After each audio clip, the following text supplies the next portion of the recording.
Welcome to How to Cook That. I'm Reardon, and today I'm going to show you how to make a dump track cake. I made this particular one for my little boy when he turned 2 on the weekend and we had a party to celebrate. Now, if you go to the blog, howtocookthat.net, you can download the template that I've made for you. You can make the fondant details a month ahead, but the minimum you're going to have to do it is about 3 days ahead because the fondant needs time to dry out on these details so that they'll hold their shape. Put your black fondant on some non-stick baking paper. If your fondant is sticking to the rolling pin like this one, just spray it with some cooking oil and rub that around your roller, and then it should roll out smoothly for you. You want to roll it to about 4 millimeters thick. Then, using the templates that I've given you as a guide, then cut out the front of the truck, then cut out a rectangle and strips and layer them over the top as shown, and then put a strip on either side. We then want to cut out the 2 little rectangles and put one in each corner. Use the back of a skewer to poke some little holes for some details, and then the corner of your ruler on the bottom of each corner, just make a little indent. And then I've used the back of a spoon, anything that has that sort of rectangle shape, just poke a couple of little rectangle holes in it. Optionally, if you want to, you can use your skewer to make little dots and write the name of the birthday boy on the front of the truck. Cut out the side pieces for your truck. Now there's a couple of pieces that need to be folded and set on a right angle. So just fold those and put them up against a wall to dry so that they can dry in the correct position. Then repeat those pieces for the other side of the truck, so you're going to need 2 of each of those. To make your screws, take a small amount of black fondant and roll it into a ball, and then squash that to form a circle in the size shown. So if it's too big, just start again, make a little smaller ball of fondant and roll it out. Then roll out some more fondant, cut a circle using the back of a straw and put that on top. Then take some silver luster dust and a dry paintbrush and just brush it over to give you your silver screws. They're going to go in the centre of your wheels. When you're cutting out all these pieces, you want to leave them on the non-stick baking paper. If you try and lift them up and move them, you're going to put them out of shape. So leave them where they are so that you can store them. I like to cut around them and then transfer them to a baking tray so I can then put them on top of the fridge out of the way and they can dry out there. To make the funnel to go on top of the truck, roll out a snake shape and place it over the template and trim it to size. Poke a piece of spaghetti into the base end of that so it will help it stand up on the truck. To make the barrel, roll a cylinder in the size shown, and then I just put a little circle on top of that in the middle. For your cabin, we want to cut strips of fondant. And again, if you put the template under the non-stick baking paper, and then you can use that as a guide to make your window frames, just using your strips, put them into place and stick it together. Next, for the yellow fondant, make sure you wash your hands and your rolling pin well so you don't get any black on it. If you're not familiar with using fondant or colouring fondant, go to the Fondant Basics video. If you click on Cake Decorating Tutorials in the description below this video, then you'll find the Fondant Basics one there, and it shows you how to colour fondant. I've actually added some banana essence to this one too to give it a bit of flavour. Take the inside wheel rectangle template and roll it around a piece of paper so that the edges of the rectangle meet, and then sticky tape that into place. Cover that roll of paper with some baking paper and sticky tape that into place as well. Roll out your yellow fondant and cut out strips in the width of that rectangle. Straighten the edges using a ruler and trim one end straight, and then roll that carefully around the cylinder that you've just made out of paper. And once it gets to meeting, let it overlap just a little bit and then trim off the edges neatly. And then you want to stand that upright to dry. To make the top of your truck, cut out the rectangle out of the yellow fondant and mark where you want the circle and the lines to be by gently pushing down with an object on top of your template.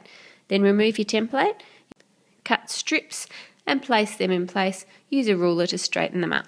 Use the end of a straw to cut out the circle and enlarge the circle to the right size by just moving the straw around in a circular motion. To make the back of our dump truck, you need to find a box in your cupboard that is about the size of the template that I've given you. This Weet-Bix box that I've got here is about right, and then what we want to do is trim up the box so that the edges curve around just like they do on the actual truck. So we're going to just cut it trim them up and sticky tape it into place. Now I found under the weight of the fondant this box wasn't quite strong enough. It started to warp a little bit. It was okay, but if you're using a Weet-Bix box, I suggest you stuff it with something in the middle just to give it a bit more strength. Now the box for our truck needs to be about 10 centimetres high, so this one's a little bit short, so what I'm going to do is just place it on a book to rise it up to the right height.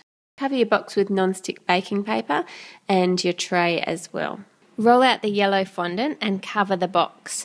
You might find it easier to transfer it on the baking paper rather than taking it off. On the short end of the truck, place it around and just gently fold the corner into place, and then leaving about a 1 to 2 centimetre border, trim around your fondant to make it neat. And at the corner then of your long side, leave it going right down to the paper next to the end that you've just done, and then trim it up and across in a straight line as shown all the way to the other end.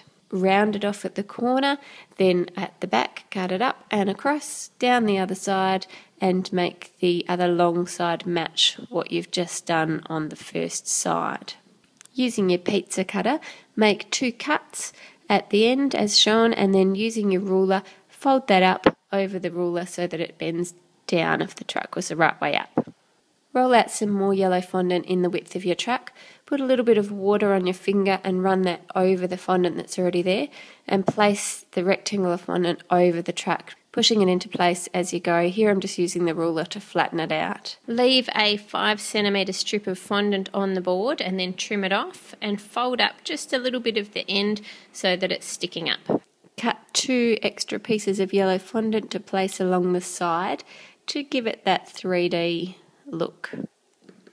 Next, cut a strip of fondant and put it along the corner edge of your truck, just where it's bending down. Place a thicker strip along the top edge of the truck and going around the back. I'm using a needle medicine dispenser here, just placing a few little circle holes so they look like rivet holes on the truck. Using some more fondant, put a few stripes going down the edge. After a couple of days, the yellow circles should be dry enough to work with. Take them off your cylinder, then place them on some grey fondant and cut around them. Roll a snake out of the grey fondant, trim it down and place it into the middle of the circle, and then roll another snake and trim it down and then cut it in half and put it like a crisscross in the centre of each circle. Take one of the screws that you've already made before, put it in the middle and then push it down gently. It's these sort of details on the cakes that make them look good. Now that all your details are done, let's make the actual cake. Take your template for the bottom layer of the cake and put it in a cake tin. I've got a rectangular cake tin here that can be resized to any shape. I've had it for ages and it's really useful. I'll see if I can find anyone who currently sells them. If so, I'll put a link in the description below the video. If you don't have one of those, you can just use a cardboard box. Make sure you use a box that isn't coated in a shiny picture because they have a plastic coating on it, so it needs to be just a plain box, and then make a frame. Doesn't need a base, just the frame tied into place. You want it to be just slightly bigger than your cake template. This allows you room to trim off the edges of your cake and just be left with that nice moist centerpiece of chocolate cake. And then align it with baking paper just like I've done with the frame here so that the cake mixture can't leak out into your oven. I'm using the same chocolate cake recipe that I always use because it's really chocolatey and delicious. If you need the video for that recipe, it's already on this channel. When this video finishes, if you click on see more videos by How to Cook That, you'll find the chocolate cake recipe there.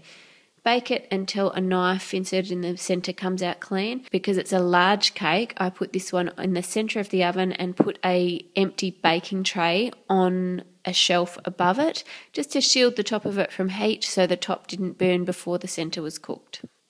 Take your cake board template and cut it out of some really thick cardboard.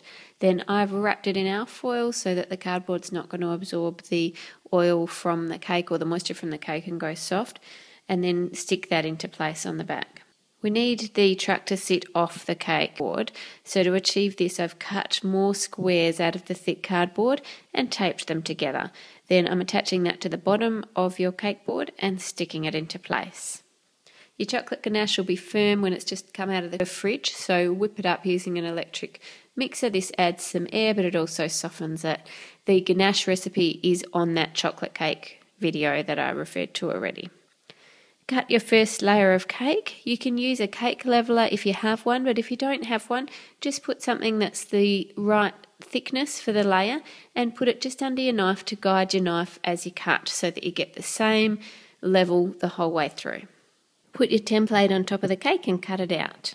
Put a smear of ganache on the alfoil and put that first layer of cake into place.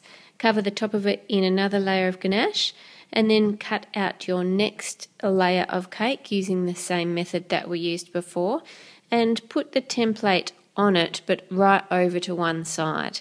Cut that out and put it into place on top of the piece that you've already done. Put some ganache over the top of that. For the top of the cabin, use the piece of the cake that you've already cut some out of and cut that in two, put it together and piece it together to make the rectangle that you need for the top of the cabin. Put that lengthwise across the front of the truck and then put ganache on top of that. Next, we want to cover all the sides and the front and the back of the cake in your ganache. I'm using a palette knife to smooth it off. It doesn't have to be perfect because remember your fondant pieces are already set firm. Check the height of the front of your cake by holding up the fondant front of the cake to it. If it's not quite tall enough, just add a bit more ganache on top. Then put the front of the cake in place. Now, because your ganache is warm and we've just whipped it, it's not going to hold in place straight away. It will start to slide. So you need to put something under it to support it while it's setting, and once it firms up in the fridge, it will hold there, no worries. If you are serving this cake outside or somewhere very warm, then you might want to poke some spaghetti through the front into the actual cake just to give it that bit of extra support. Put the top of the truck on, followed by the sides and the back of the front section of the truck.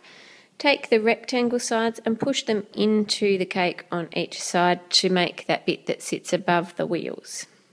To make the windows, put some isomalt into a saucepan and heat it on high heat until it melts, and then tip it into each of the window slots. If you don't have isomalt, you can use normal sugar. If you haven't worked with sugar before in that way, then there is a video how to make sugar decorations for desserts. Once your windows have set and cooled and they're hard, then use your leftover isomalt, just reheat it and dip the sides of your cabin pieces into it and use it like glue to stick it together into place. Take your final layer of cake, level the top of the cake, and then using your wheel templates, cut out 4 circles of cake and then cut around the centre sections, cut a hole out of each piece of your cake. Place some ganache on the top of the circle. Roll out a thin layer of black fondant. Using the circle template again, just cut around, leave about a 1 centimetre border, slightly bigger than the circle in your black fondant, and place that over the wheel. Flip it over and repeat that on the other side. Then take a knife and cut a small cross in the centre section right where the hole is of the wheel, and take the yellow wheel centre that you've already made, put it right in the middle and then gently push it down into place. Take some more black fondant, roll out a long strip and cut it to a thickness that is slightly thinner than the width of your wheels. Using your finger, put some water on the top of the fondant, not a lot, just a little bit, and then roll up your wheel so that it joins at the other side. Trim it off, and then I'm using a chopstick. Anything you've got in your drawer that has that sort of square shape to it, just make indents around the edge of your wheel on the top side, and then again on the base of the wheel. Just push it to line up with the indents that you've just made to give the tread of your tyre. Roll out some more black fondant and cut one edge straight and put that edge up against the front of the truck and smooth it over the back part of the truck body. Trim it up using a knife, and then use a knife or a ruler to push it into the corners and smooth it around the bumps that stick out. Then use your chopstick to make some indents on those side sections, and again make some more indents on the back of the truck. Take your side pieces and push them into the sides of the cake so that they sit as shown. These are going to sit just above your wheel. Roll out a little rectangle of black and place it over the box of ganache that you can see there. Then take one of your tyres, and you might have to push it down and squish it a little bit and push it into place. Using some ganache, secure your back wheels into place, and then take your funnel and poke it through the hole in the top of your yellow fondant. To make the dirt, you're going to need 2 packets of Oreos. Place them in the blender. The middles need to stay in. Don't take them out. Just put the whole biscuit in the blender and blend them up. To make the rocks that go in the back of the truck, use some of your chunks of leftover cake. Just use your fingers to break bits off them to make them look a bit more rock-shaped rather than slices of off-cut cake. Dip them in some warmed ganache and then just put it in the fridge to set. Add some ganache to the back of the truck and then put your tray carefully into place. Add in your rocks and some dirt, and then put more rocks on top, a little sprinkle of dirt on there, and then if you want you can add some rock candy jewels and some geodes. I'll do a video on how to do rock candy with large crystals at a later date for you. Use a small amount of ganache to put the little barrel in place in the middle and the cabin with your windows in place on the front of the truck. Finally, put a thin layer of ganache over your whole cake board and sprinkle it with your Oreo dirt. Put a couple of rocks on the cake board as well and some chocolate popping sugar traffic cones. Don't forget to add some tracks behind your truck and a little bit of dirt on your back wheels, and you're ready for your birthday party. Birthday to you. Happy birthday to you. Happy birthday, dear Judy. Happy birthday to you. Hip hip hooray! Hip hip hooray! Hip hip hooray! Thank you to everyone who clicks like on my videos and shares them with their friends, and to all my lovely subscribers. Really appreciate your support, and I'll see you next week. Bye.